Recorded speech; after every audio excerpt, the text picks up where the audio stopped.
Donc en fait, sur le marché US, on a créé ce qu'on appelle les ADR, American Deposit Registry. C'est quoi? C'est des manières d'avoir des actions pour les investisseurs US de sociétés qui ne sont pas cotées de façon primaire aux US et qui ne sont pas forcément américaines. C'est-à-dire, c'est-à-dire que si vous êtes une société qui est cotée ailleurs dans le monde et que vous voulez quand même avoir une double cotation aux États-Unis, généralement vous allez faire ce qu'on appelle un ADR. Le problème des ADR, il est assez nombreux. Déjà, les ADR, ça pose un problème, c'est que la gestion et la réglementation de la SEC est pas la même que pour des actions. Donc si vous achetez un ADR d'une société et que vous achetez une action d'une société sur la bourse du NYSE et que c'est pas un ADR,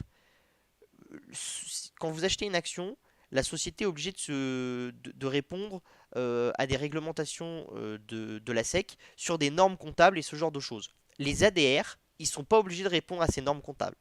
Donc c'est pour ça que quand vous achetez des ADR et vous avez beaucoup de spéculation sur les ADR, il faut faire très attention parce qu'en fait vous n'êtes pas sûr que la compagnie qui est derrière, elle soit vraiment legit entre guillemets. Vous avez eu beaucoup de ce qu'on appelle des concept stocks qui étaient des ADR. Pourquoi? Parce qu'en fait vous pouvez dire un peu ce que vous voulez et puis vous n'allez pas forcément être super contrôlé. Et ça, c'est quelque chose qui existe depuis très longtemps et les Chinois sont des professionnels du système, les Israéliens un peu aussi. Et pourquoi ça?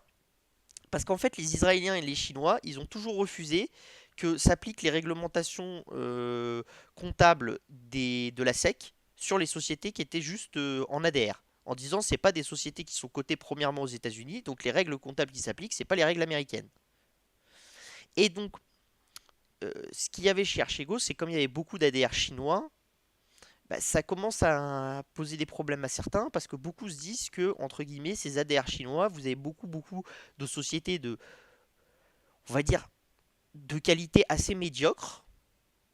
Et vous avez de plus en plus de gens qui militent pour qu'on contrôle ces ADR. Donc comment un ADR fonctionne? En fait, l'ADR, c'est assez simple. L'investisseur américain, il va acheter l'ADR à son broker.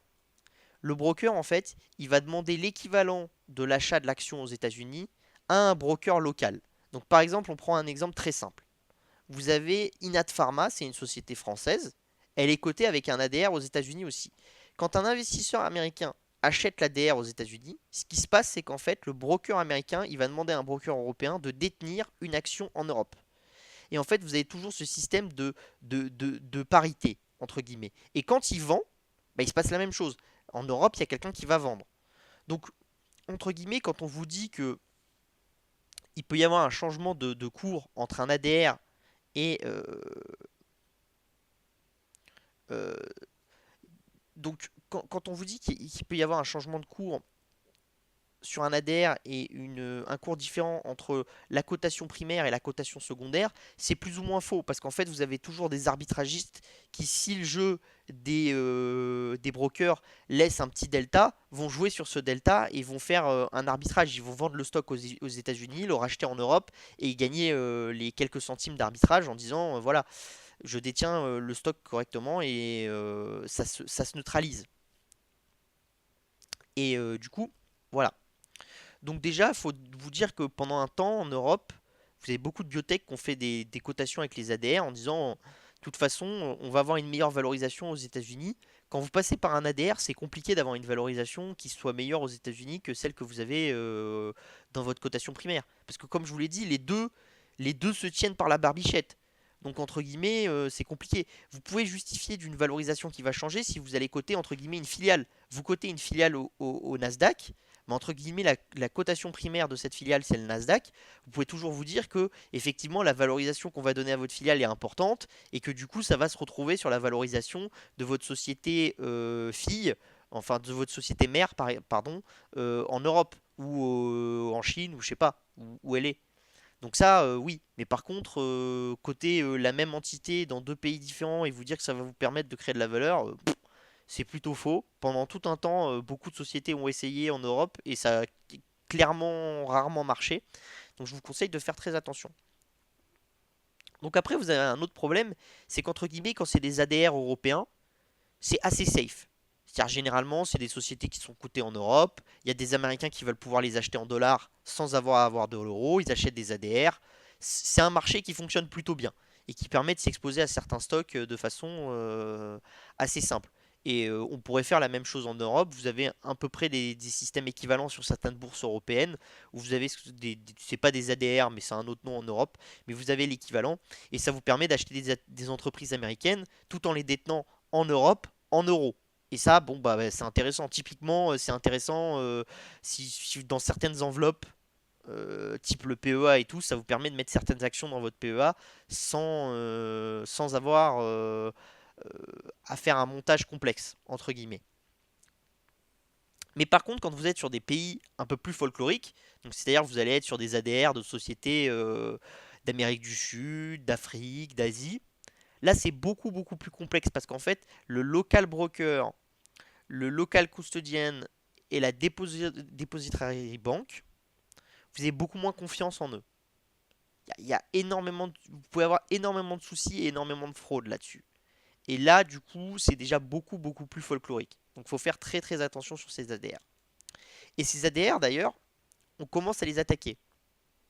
Ce qui s'est passé, c'est que la SEC, elle a vu qu'Archegos avait fait un peu ce qu'il voulait sur les ADR chinois, et elle commence à dire maintenant, il va falloir appliquer les méthodes comptables américaines.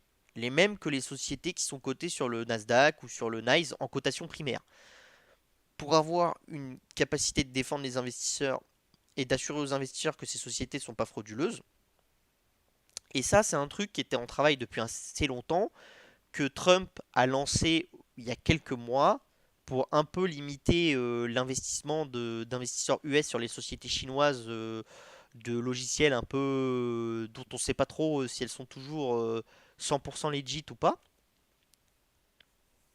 Et du coup, ce qui se passe maintenant, c'est que vraiment le mouvement d'Archegos a lancé une machine au niveau US où vraiment là la SEC tape beaucoup plus fort sur ses ADR. Il faut faire très attention aux ADR que vous détenez parce que ce qui va se passer dans quelques mois, c'est que si la nouvelle législation passe, et il est quasiment sûr qu'elle va passer, toutes les sociétés qui voudront pas se mettre en réglementation, enfin s'accorder à la réglementation US nouvelle, donc de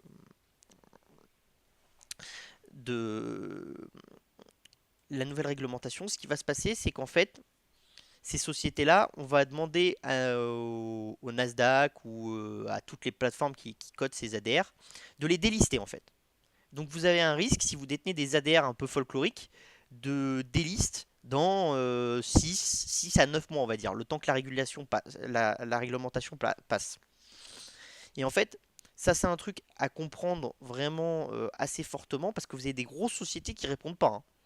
Baidu répond pas aux normes comptables américaines, Alibaba répond pas aux normes comptables américaines, et en fait le gouvernement chinois il a pas du tout envie que ces entreprises répondent aux normes comptables parce que ça les obligerait à déclarer beaucoup plus de choses.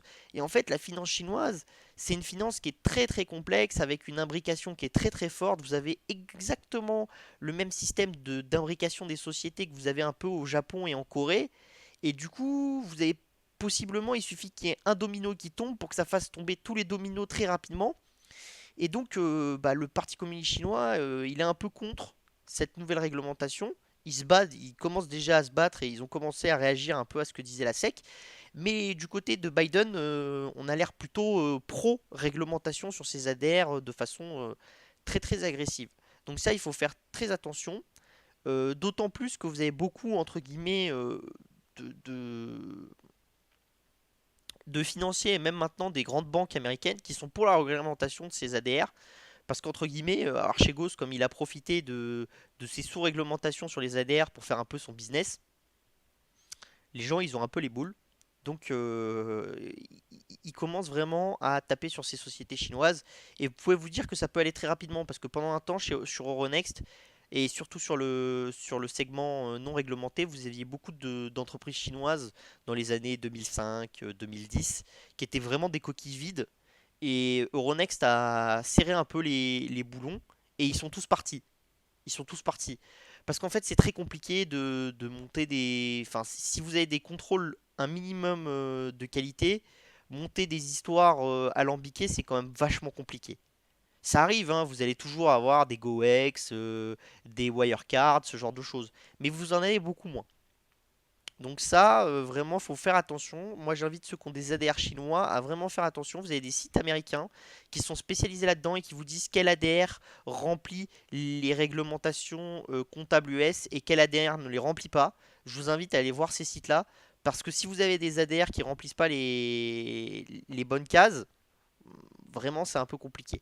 Ce que ça vous montre aussi, c'est que dès que vous allez investir dans des pays entre guillemets un peu plus autres que l'Europe, les USA et sur des compagnies liées à ces pays-là et un peu le Japon aussi, vous êtes tout de suite sur des problématiques comptables qui sont un peu plus complexes. Parce que vous n'avez pas forcément la même comptabilité qu'en Europe, pas les mêmes manières de faire, pas les mêmes sécurités.